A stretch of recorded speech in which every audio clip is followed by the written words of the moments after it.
Hey y'all, this is episode number 19, which is also the number of my favorite hockey player of all time, Steve Yzerman. So it's an important episode for me and me alone. But we're going to be talking about the southern border today and the quote-unquote concentration camps down there. It's a longer episode, it's over 45 minutes, but I think there's a lot of good stuff in here, and in my humble opinion of my own thoughts, I think it was a good episode. And there's a lot in here that I wanted to go over. So some good information. I hope that you get some good stuff out of it. Once again, thank you to Flavor Raid for the intro music you're about to hear. Their EP is on Spotify and anywhere else it's streaming. It's called All My Life. Again, can't say enough good things about it. It's awesome. These two guys are great. They're really cool guys. And they're really passionate about what they do. So I hope you give that EP a listen and enjoy it as much as I have. And I hope you enjoy this episode.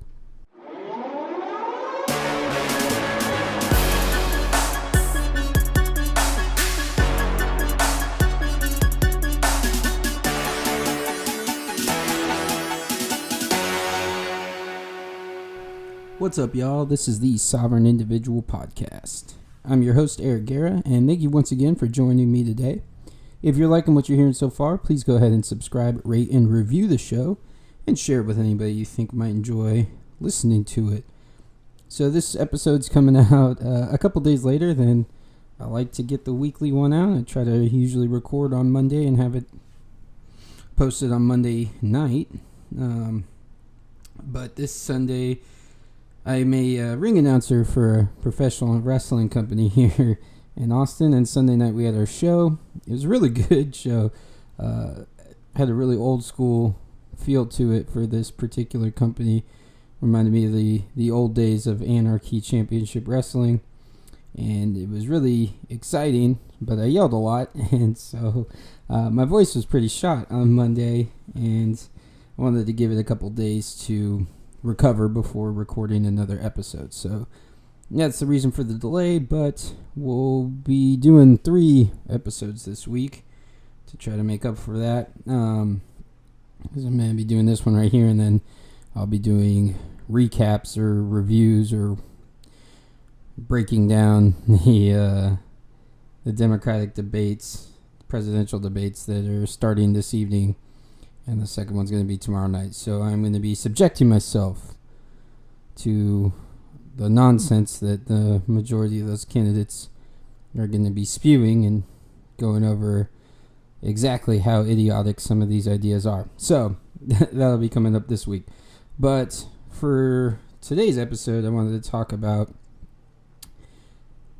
what's going on at the southern border and the fact that there's this debate over concentration camps.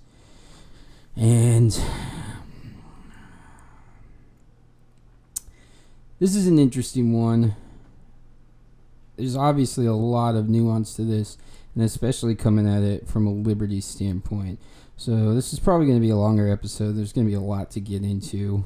And so obviously, I don't know if anybody is not aware, but at the southern border right now, we have detention centers where people crossing over the border are being detained, and the children are being separated from the families and detained on their own.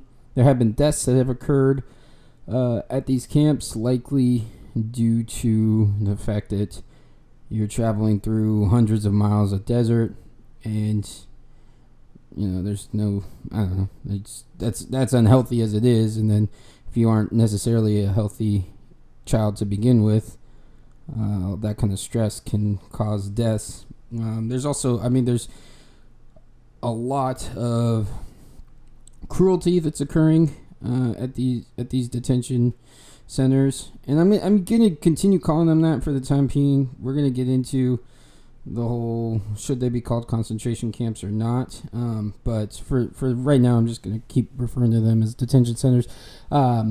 And so there's been a lot of cruelty that's gone on, especially in regards to the treatment of the children. The children thing is kind of weird too, because people are complaining that they're separating them from their families, which I get from a emotional standpoint, but are you suggesting that children be housed in the same jails and cells with other adults? You can't just put a bunch of adults who don't have children and who whatever, we don't know what their intentions may or may not be. You can't put them with children. So that kind of it's a weird. Again, this is a really nuanced thing, and there's going to be times where I'm just going to speak on this objectively about what the reality of the situation is and what's occurring with it. Obviously, if you have been listening to this show and you understand the philosophy behind this show, you know where I stand on whether or not these camps should even exist in the first place. So, and I'm definitely going to be getting into that a lot deeper here later on in the episode. So if it sounds as if I'm being blasé about these camps, or talking about them as if they're legitimate things that should exist, I would hope that you recognize that that's not in line with my philosophy at all, and I'm just talking facts right now and talking about the reality of the situation that's going on there. So let's see here. We'll just dive into whether or not they should be called concentration camps. There's a few reasons why I personally do not want to refer to them as that, and am going to refrain from doing so. One of the biggest reasons why I don't like it is I think it feels to me as if it's a gross comparison to the Holocaust and what was going on there. And I think a big reason that because you can find people on both sides. You can find folks that are Jewish that have no problem with them being referred to concentration camps, and you can find folks that are Jewish that absolutely think it's a horrible thing to even try to compare the two. Andrew Cuomo, the governor of New York, came out today and said that it's absolutely unacceptable for Ocasio-Cortez to be comparing these to concentration camps, and that just shows a fundamental lack of understanding of the Holocaust, which I tend to agree with. I would be. It's interesting to me that a lot of the folks on the side of being on the right side of history here are arguing this, and it gets into this weird situation. Let me pull this up real quick. Of where there's this like debate about what exactly the concentration camps were in Germany, which is it gets weird. So at least I think for most people in the world, a concentration camp has a very distinct meaning, and you associate it automatically with Nazi Germany and the Holocaust and the atrocities and the absolute disgusting death that occurred here. So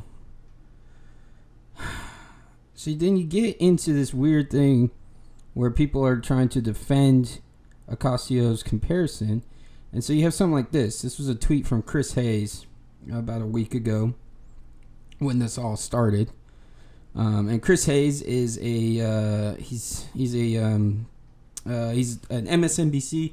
He's a host of a show there. I don't know what it's called. All In with Chris, looks like, yeah. And then he's an editor at large at The Nation. And so this was a tweet from him because somebody replied to AOC and said, do us all a favor and spend a few minutes learning some actual history, talking about, 6 million Jews were exterminated in the Holocaust. You demean their memory and disgrace yourself with comments like this. So that was a woman responding to Alexandria Ocasio-Cortez. Oh, it was Liz Cheney, actually, responding to Alexandria Ocasio-Cortez. So Chris Hayes responds to that with, if you spend a few minutes learning some actual history, you will find out that concentration camps are different from death camps and have a history that both predates and extends far past the Nazis. Seriously?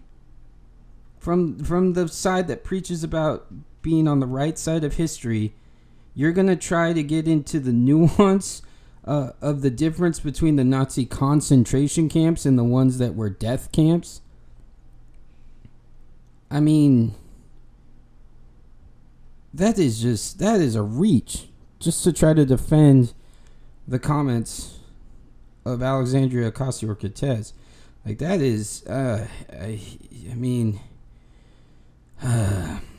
so then Chris Cuomo, who is also, I think, what is he on? Is he on CNN? I don't even know. I can't keep track of where these idiots work that work in the corporate media. Let me look it up real quick. Yeah, he's a CNN anchor. So Chris Cuomo replied to that exact same tweet by Liz Cheney with the following: exterminated? We use that for pests, not people. Okay. Really? Again, really? Is this where it's coming to? That you're so far up your own... At no point ever have I ever heard somebody try to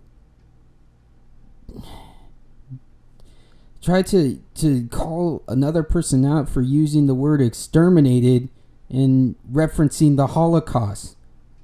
That's exactly what was happening. That's the way it was taught in school. That's the way everybody has referred to it for so long. That's the way most of us know it. That's the same reason why concentration camps have such a distinct connotation, especially in the American psyche. When you learn about World War II, and it's taught us a very triumphant moment in American history where America rose up, and there'll be plenty of time later on in episodes where we dive into, a lot of the reasonings behind World War II and how things actually came about. But it's taught as like a shining moment in American history, rising up to the evil of Hitler and helping to defeat one of the most evil, one of the biggest evils the world has ever known. Granted, we immediately put into power in Russia a greater evil that killed more people, but that's neither here nor there at the moment. So there's a distinct connotation there for concentration camps. So to really be arguing about whether or not there's a difference between Nazi concentration camps and death camps, and then arguing about the use of the word exterminated, it says to me that you're standing on moral ground that you aren't comfortable with, and you're trying to pick things apart in illogical ways because you're not arguing on the correct moral ground. But the other thing that really is why I don't want to use the term concentration camps, although it's not an unfair thing to say either. I want to put that out there. It's not an unfair term to use. But another reason is because this whole idea, I can't stand the resistance, this whole resistance movement born out of the evangelical left, and they have this delusion of grandeur that they're fighting the modern day Nazis, and that they're these heroes, when all they really want to do is use the power of the state and the violence of the state to control your life, to control what you think, to control what you say. And so this is, again, just kind of along those lines of like, yeah, we're the heroes, we're the resistance, we're resisting the literal Nazis. And so the same thing, this is the concentration camp is being used specifically to evoke that kind of feeling as well, which is why I'm not comfortable using it. And again, and even still, and the final reason why I'm not comfortable using it is, when did they become concentration camps? At what point? 2016 when Trump took office? Because I could tell you there was a president immediately preceding him who detained tens of thousands of children and who used these exact same camps. The exact same camps. But see, he had a D next to his name. And his name was Obama. And he was about hope and change. And everybody thought he was the cool guy. And it was so hip and it was so dope to be on Team Obama. And he never had any scandals. His presidency was scandal free. The worst thing he did was wear a tan suit one time. So again, now they're concentration camps. All of a sudden, now they're concentration camps under Trump administration, but they weren't during Obama's administration. And to be fair, you might counter with, well, Eric, Alexandria Ocasio-Cortez wasn't in office during Obama's administration. Fair enough. Completely fair enough. But do you believe for a second that while she was slinging drinks in New York as a bartender that she was talking about the concentration camps that Obama was holding children in? I am a gambling man, so it's not if I were a gambling man. I am a gambling man. And I'm telling you, I would bet the house on the fact that she did not talk about that during Obama's administration. So again, now they're concentration camps, apparently. And this may be another situation where I get, Eric, that's whataboutism. We don't care what occurred previously. This is what's going on now, and it's an atrocity that is occurring. And it is, absolutely. But that's the reason why I bring this stuff up. Look, this isn't a party issue, and this isn't a Trump issue. This is an issue with the state. This is what the state does. So when I bring up these things from the past, it's not like, because I'm trying to justify their behavior. I'm trying to point out, look, this is a problem with the state. And if you're only viewing it as a problem now that Trump is in office, you're part of the problem too. You can't just ignore something when it's being done by your team and then fiercely fight against it and hold it up as if it's some awful, deplorable act when it's the other team doing it. It's the power of the state that's allowing this to occur in the first place. That's where the problem is. That's why I continuously bring this up. I want to try to help people to focus their anger and their attention on the right thing. And the right thing to focus on is the state in general. Doesn't matter who's in charge. Doesn't matter what letters next to their name. This is a state problem. And that's why it's so frustrating to see this happen, especially when Obama was doing this. Look at, and let's jump right into that, because like I said earlier, there's tens of thousands of children that he detained.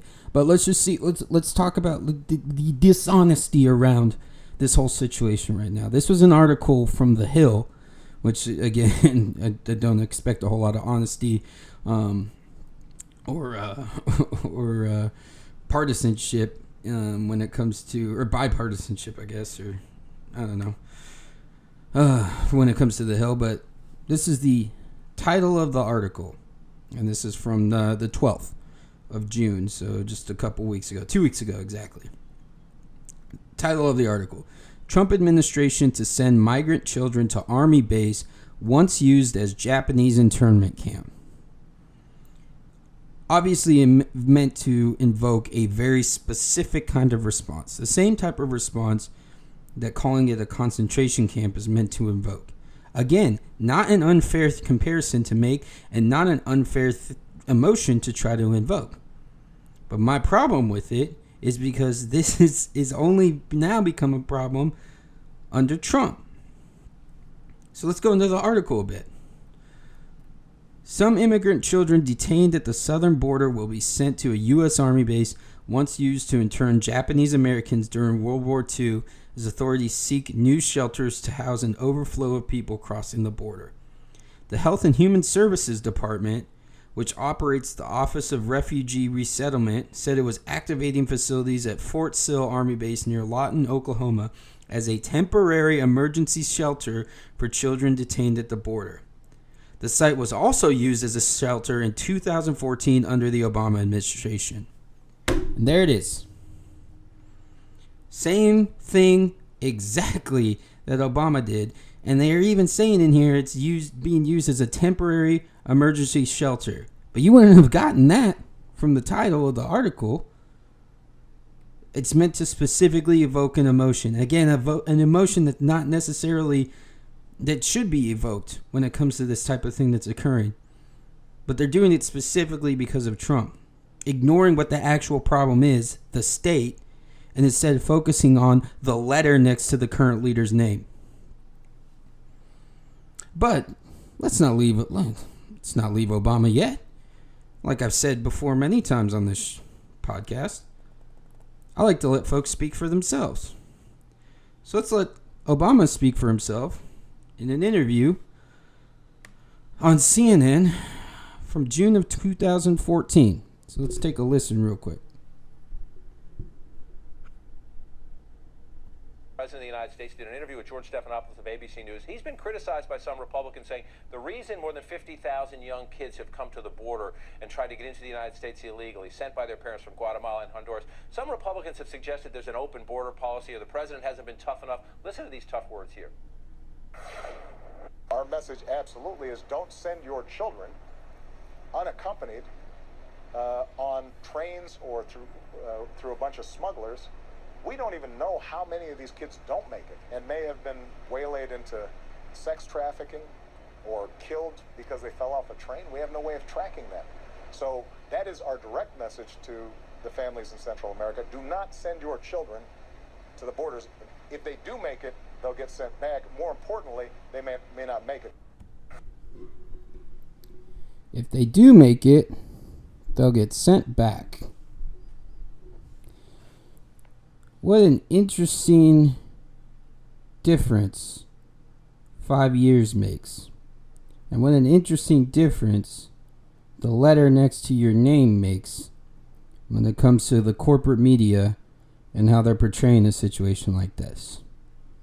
And that's one of the most frustrating things about this entire thing is both of these things can be true. It's both a manufactured issue and a humanitarian issue. Both of those things are true at the same time about this. But it's absolutely manufactured. Because none of these people who are ranting and raving and screaming about this right now, none of them gave a crap during the Obama administration when this was going on. None of them cared. They were cheering him for being tough on immigration. But now that there's a person with an R next to their name, and Orange Man Bad and Yay Resistance and all this other crap, now it's a humanitarian crisis. Now it's an issue. Now it's this huge thing. It is. But it's manufactured by you right now. You're using it specifically because it's not your person doing it anymore. So you don't actually care about what's happening.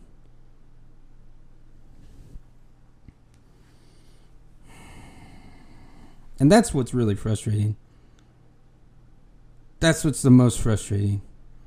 Is the Democrats, who are supposed to be this party that cares about people, that cares about minorities, and that cares about situations like this, they only care when a Republican is the one doing it.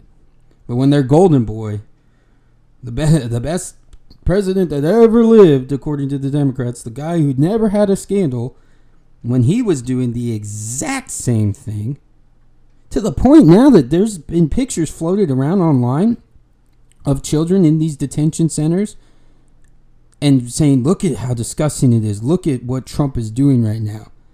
And then they got exposed as being from 2015, the Obama administration. They cropped out the timestamp, but this is the internet. You're not going to get away with something like that. And somebody immediately pointed out, no, this is from 2015. They're using pictures from Obama administration to drum up rage and anger about the situation that's going on right now. That should tell you all you need to know about this type of situation. That should tell you all you need to know about what the true issue is here. It's not the guy who's in charge with the letter next to his name. I mean, it is about that, but it's not about the letter next to his name. It's about the power of the state and how it can be wielded and abused and used specifically to invoke cruel situations in conditions like this as a form of punishment for having the audacity of crossing an imaginary line arbitrarily drawn a couple hundred years ago.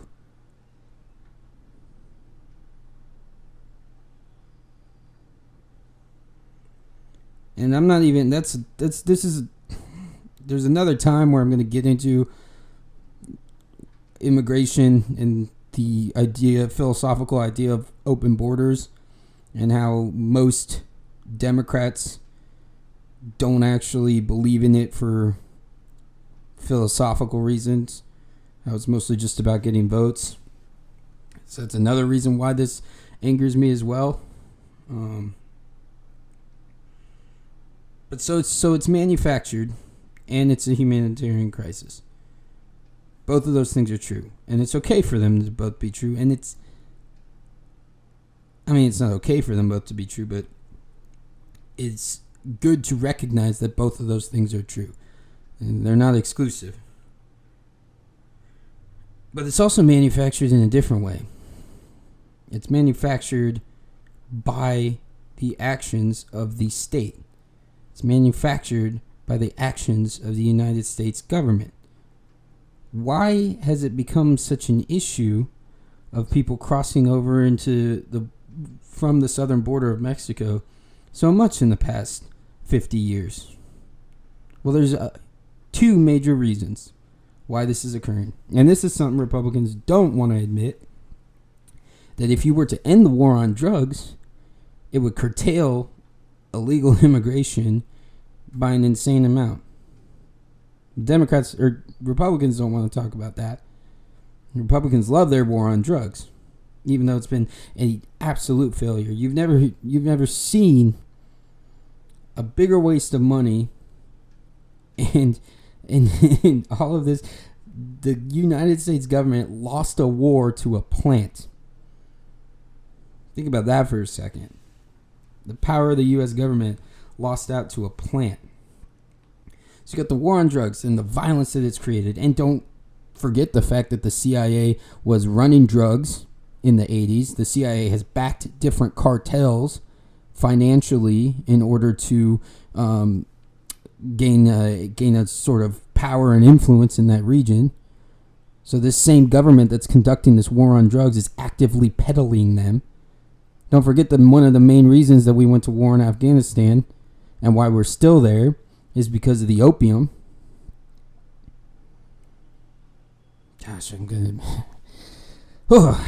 getting all heated and jumping around all over the place. So war on drugs is a huge reason. Another reason is U.S. foreign policy. Again, I went over this in the Venezuela episode, but the United States has a history of overthrowing governments throughout Central and South America. And that creates instability, and it creates situations in which people want to escape and get somewhere safe where they can make a better life for themselves. And what is not more than, a couple 100 miles away, which for somebody motivated by that is nothing, the promise of America, the promise of the land of the free, the promise of economic opportunity, the promise of being able to build a better life for yourself and your family. Never mind that the United States is the reason they're having to flee. The United States ruined their country because they didn't like their current leader and would rather overthrow them than get somebody more friendly in there. No matter how many people suffered or died because of it. So you got those two things going on. And it's a huge reason for why we're experiencing what we're experiencing right now. And just another reason why, A, we need to end the war on drugs yesterday, and B, U.S. foreign policy is having blowback in ways that most people aren't even considering.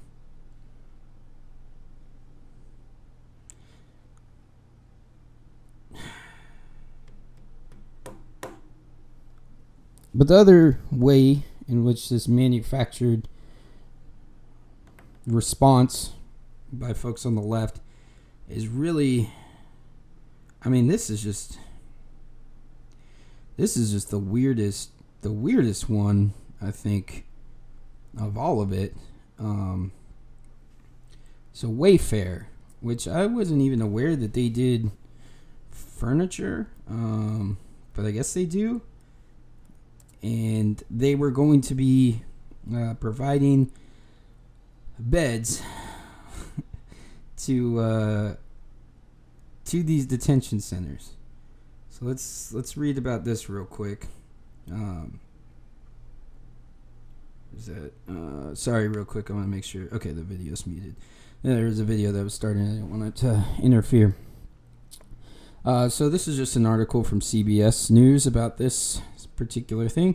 Several hundred Wayfair employees walked off work on Wednesday to protest the company's sale of furniture to a new detention center in Texas intended for detained migrant children. That is a new level of woke that I wasn't aware that you could even get to. You are so woke that you are going to protest the fact that your company, I believe the term, the way they're phrasing it is they refuse to be part of a company that's making a profit off of the concentration camps, in their words. So you are so woke that you are going to refuse to make beds for children at these detention centers where you've been complaining about the conditions that they're in and the fact that they're being forced to sleep on concrete floors with aluminum, tinfoil, whatever the hell they are, blankets. So,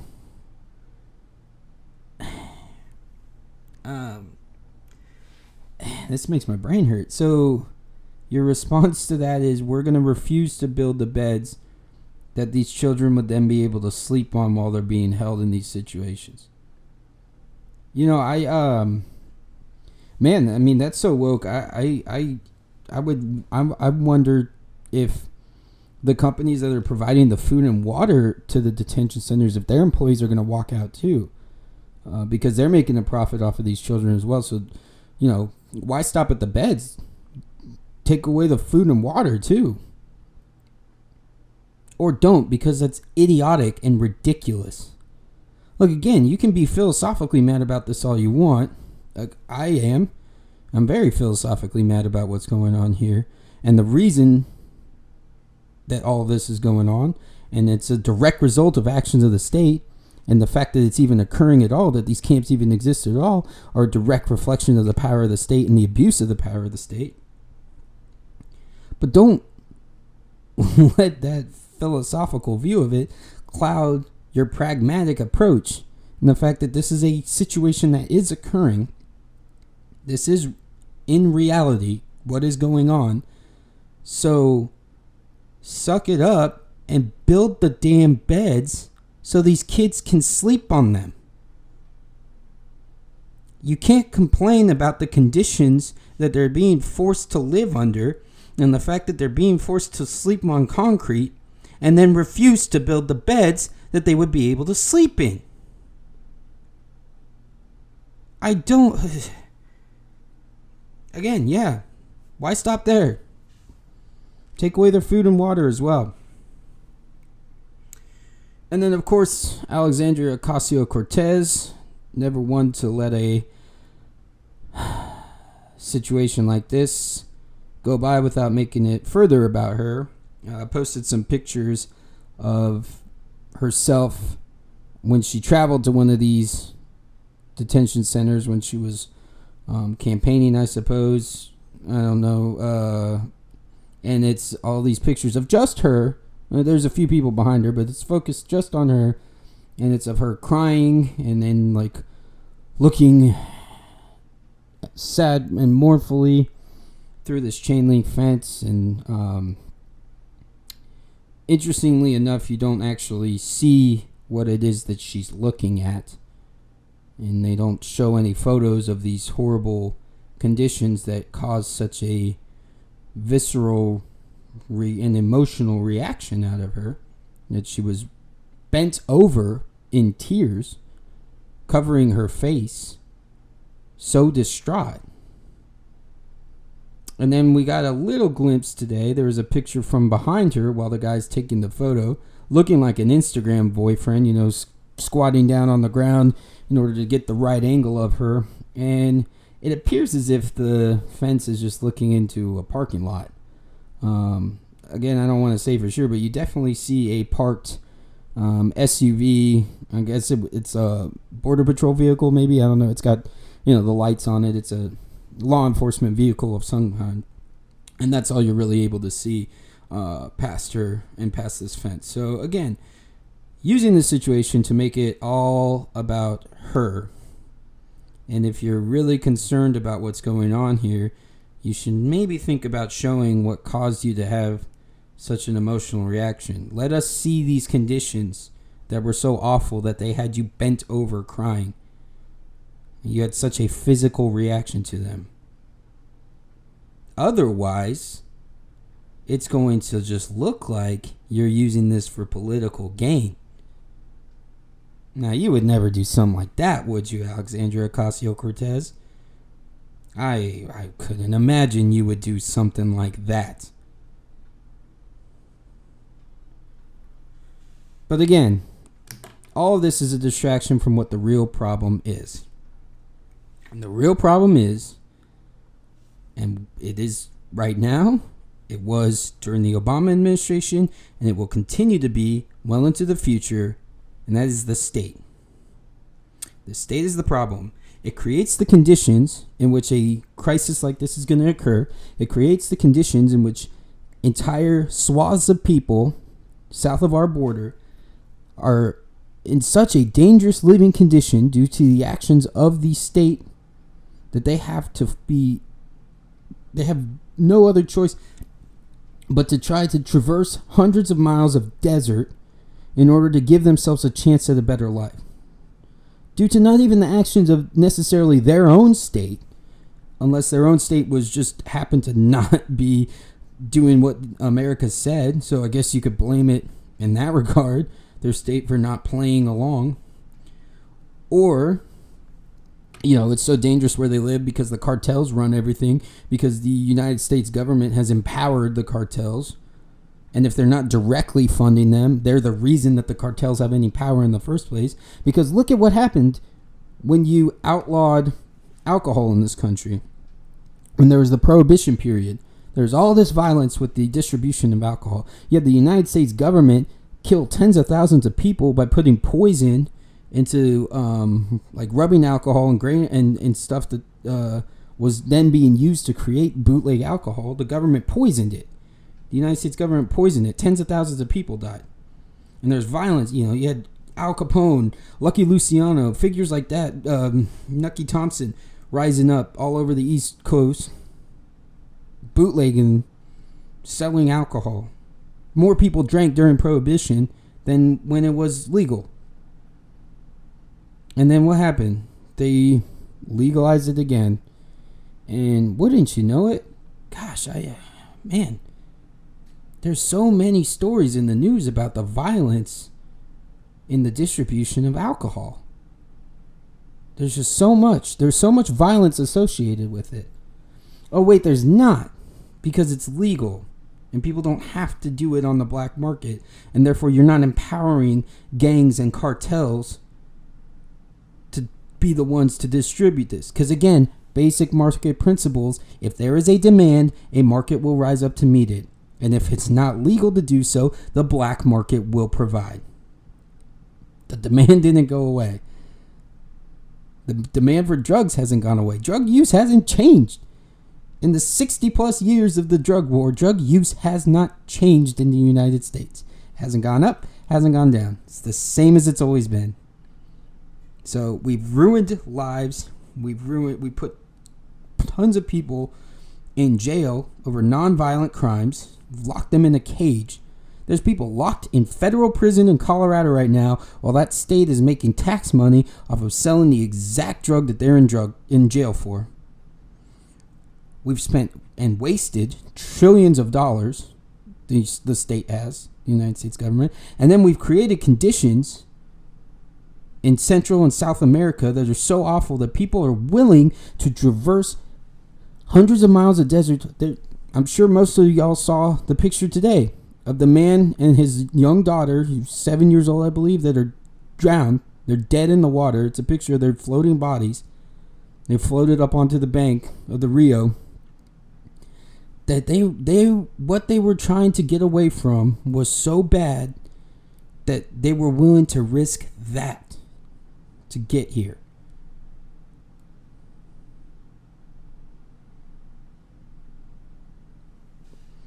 So if you're really upset about this, trust me, I get it, because I am too.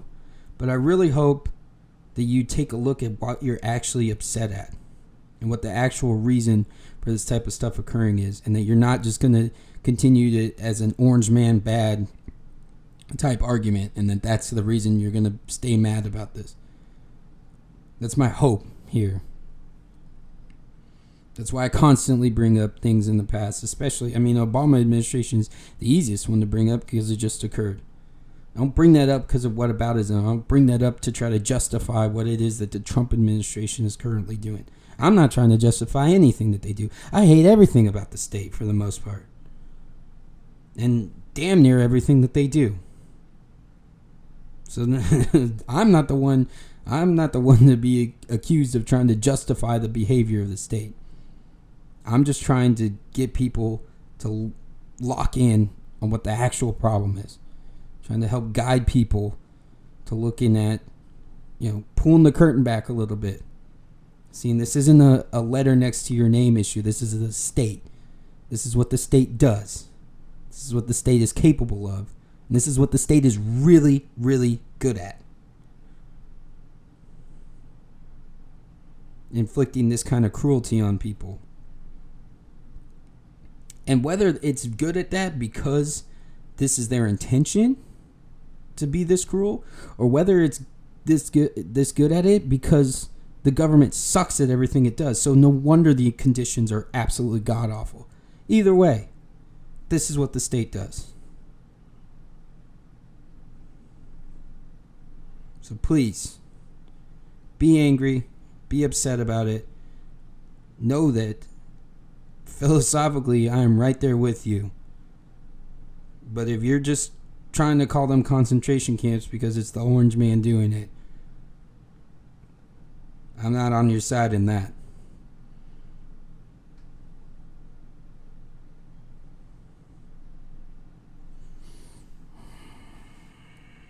Gosh. So frustrating. Just really, really frustrating from a liberty standpoint to see this kind of thing happening to people. It's a disgusting thing to be happening. It's a disgusting thing that the state created the conditions that they're trying so desperately to escape. It's a direct reflection of U.S. foreign policy and drug policy. It's a huge reason, the main reason for all of this. So please just think about that whenever you're talking about a situation like this. All right, so that is going to be it for this episode. Like I said, I'm going to be doing 2 more this week and reviewing, recapping, insulting the Democratic primary debates, presidential primary debates. So tonight is the first one. The main people on it are going to be my girl Tulsi. Tulsi's going to be on it, so I'm looking to get some good anti-war takes out of her. And then there'll be plenty of domestic takes that she'll have that I am not a fan of. But again, like I've said many times before, I will take somebody that wants to end the warfare state. If I'm choosing which direction things are going to be focused, I'd much rather focus on a welfare state than a warfare state. So, again, it's please. I'm sure there's some people out there who are like, oh, Eric's turning socialist, and if you know me at all, you know that's not true. But I think anybody who listens to this knows how I feel about war, and how awful it is. So somebody that's willing to speak in that manner on it, I look forward to hearing what she has to say tonight. The other big ones on this particular ticket or this debate stage are Elizabeth Warren and Beto, and I think that's pretty much it as far as like notable names. Biden and Bernie, and I think Kamala, and I can't remember if Cory Booker's tonight. I think Cory Booker might be tonight. I don't know that I would consider him big. He's just one of the other few names I remember. Mayor Pete, I'm not sure what night he is either. But anyway, I don't even know why I'm rambling on about this. I'll do reviews of both debates, and and that'll be 3 episodes this week. So lots of stuff to go over. So hopefully you enjoy those as well, and get something out of the critique of these primary debates, and get some little tidbits of knowledge or thoughts or philosophy that you maybe never considered about certain things before. So that's the main goal of this. Talk about why it is I feel the way that I feel, and so many who agree with the philosophies that I believe in, why we hold those philosophies, where they come from, what we base a lot of these things on, and that there's a there's a rhyme and a reason and a method to the madness that is the liberty movement and libertarianism. So thanks again for listening, y'all. And you are a sovereign individual, as is every single one of those children and men and women being held down in these detention centers at the southern border. They're sovereign individuals looking to do what they can to make their lives better, to make a better life for their children. So remember that. Remember what they're trying to escape. And remember who caused that. Thanks, y'all.